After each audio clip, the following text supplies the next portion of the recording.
This is tutorial how to insert your SIM card to Infinix Smart 8. Okay, so let's get started.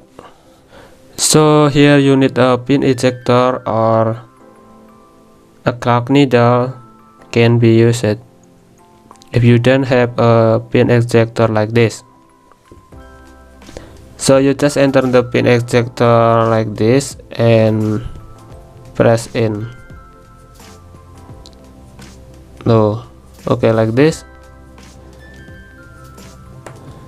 and you can insert the pin SIM card here, and here you will see the number of SIM card.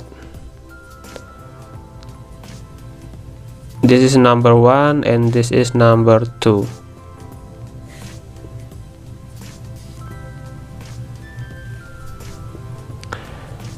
So you can insert the micro SIM, nano SIM, like this.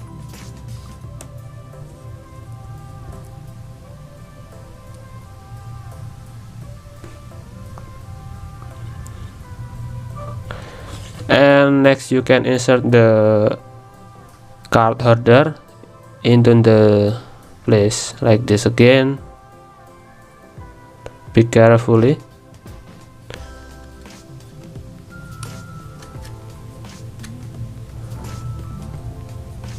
Okay, so here you can see the signal have been appeared on this phone. So here you can conclude that it has been worked. Okay guys, thanks for watching. Don't forget to like and subscribe.